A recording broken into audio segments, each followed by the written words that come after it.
Okay, so I jacked the vehicle up because I'm feeling a little bit of a vibration through the steering wheel when I drive since I did that front end stuff. One way to check if your wheel hub assemblies are good is to grab this at the top and bottom and see if you can rock it a little. It won't rock. The other one doesn't either. They're both rock solid, so I know that they're good. The other one I replaced myself. This one I noticed had been replaced already. So just throwing that out there.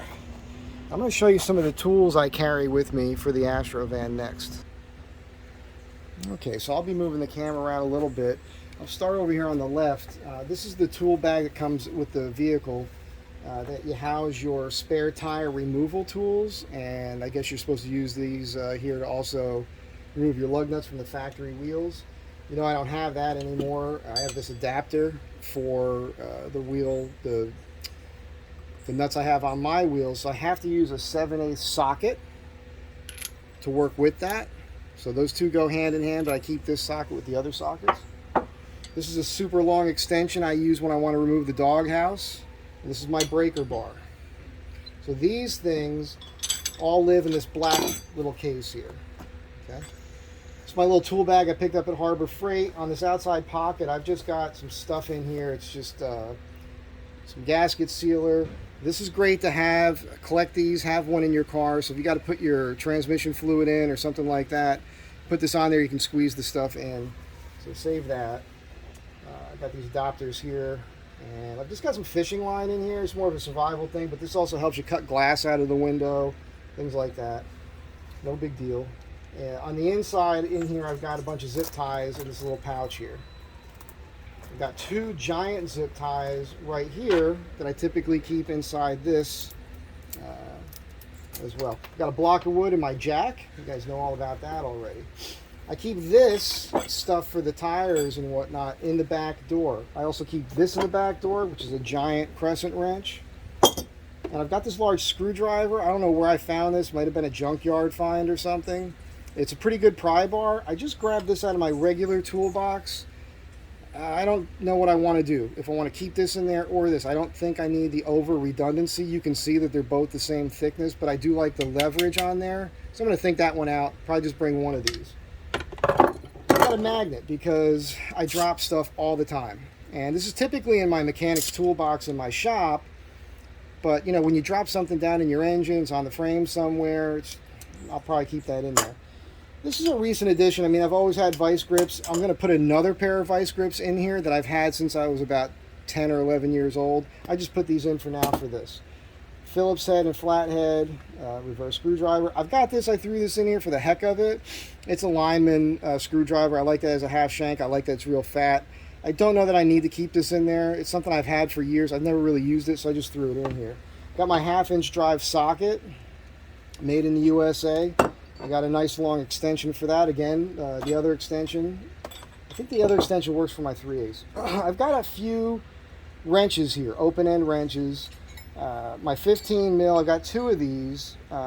Do I have two of these? I'm lying. I only have one in here right now. I thought I had a speed one. I got a 14 that has a speed on it, which some people don't like because it's a little fat to get into tight areas. I've got a 17 cheapie, and I've got a 13 mil. Got a cheap pair of pliers here. What they are, drop forge, Temco, I don't know.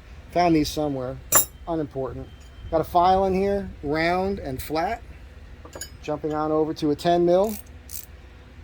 Tiny screwdriver with a magnetic end on it. Bring you over here a little bit and you see what else is going on here. So I've got my 3/8 drive. There's a 15 mil socket on here because I just checked the fluid in the front differential. That's the size you need for that. I got a short extension here for this because I have extras. I just grabbed this and threw it in there for the heck of it a few minutes ago because I found it when I was looking for this, which we'll get to in a minute. That's some electrical tape.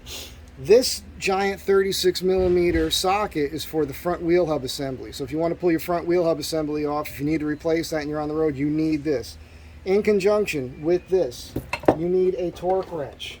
So these two things I have not been carrying in the van, but I will be carrying them in the van on a long trip, and I'm going to find a place for them now. The only issue is that this torque wrench, it's a Husky torque wrench. I've obviously used it several times. It's pretty huge. So I'm probably going to have to find a place to store this, possibly under the van. I do have these long hidden compartments, not hidden, but underneath the bed. Maybe it'll fit in there. Could be fine. I never have carried this before. I had a smaller one for my disc brakes, but I picked this up. This was Al's, my buddy Al back in Jersey, who died of COVID a couple of years ago. I use this a lot, so when I have to open up the calipers to change the brake pads, it's nice to have a C-clamp, and a little block of wood helps. Electrical tape, obviously. I threw this in here for some reason, can't remember why, but if you need to seal something, it's there. Emery cloth, sandpaper, great stuff, holds up, won't fall apart if it gets wet or something. Some of this stuff goes back to the days when I had my old Dodge, 67 Dodge, and I used this stuff to sand the spindles down when I did a homemade front disc brake conversion kit to it. I've got a metric set of Allen keys. I got a pair of nippers. You need these. This here is obviously for a 1/4-inch drive. And interesting things, I threw this in here. There's not a single 1/4-inch drive socket in here. There is this. So I'm probably going to lose this. Don't need it.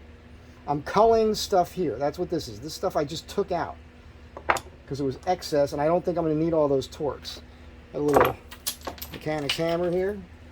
Dropping stuff all over the place. I have a small Crescent wrench. Actually, what is that? Crest Ole steel, forged. It's made in the USA, Crescent wrench. Nice little 6-inch, kind of cool, neat thing to have. This here, the 30 mil, you guys have seen it recently. This is what you need to get your filler cap off of your transfer case. You guys have seen this before. This is your, if you want to start your car and then whatever, you know. You know those pliers with some nippers built into them?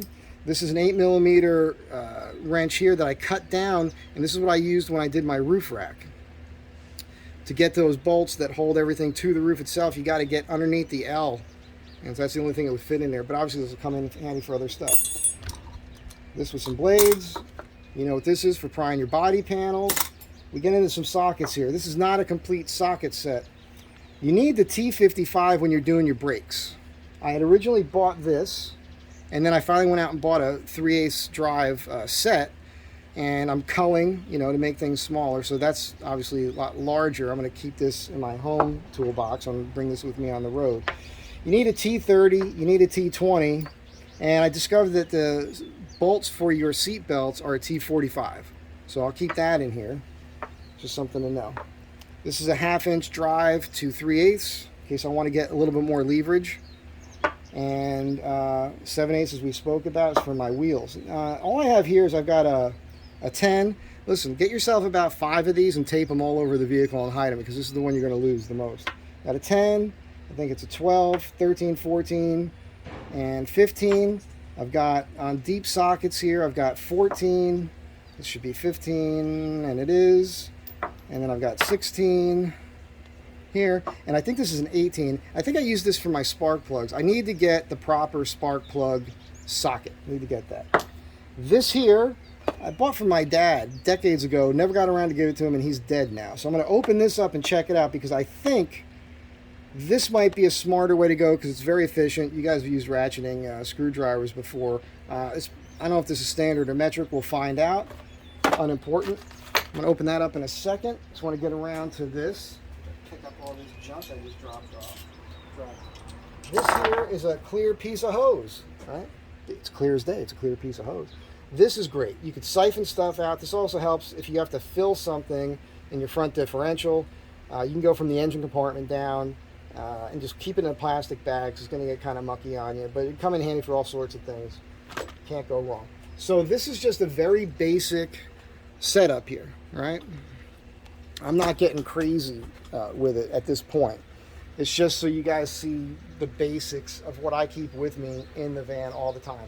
All these tools fit in that little black bag, and you'll notice there's a piece of leather here that they're all laying on. I just roll them up. I roll it, stick a tool, roll it, stick a tool. That's my tool roll. I roll that out and I'm golden. And the leather comes in handy for extra friction or to protect things. You can cut a piece off of it. I could buy a nice tool roll, but they tend to eat up more space. So that's just my solution for now. Anyhow, that's it for now. Astro Van Toolkit, how to check your wheel hub assemblies, and I will get to you guys later.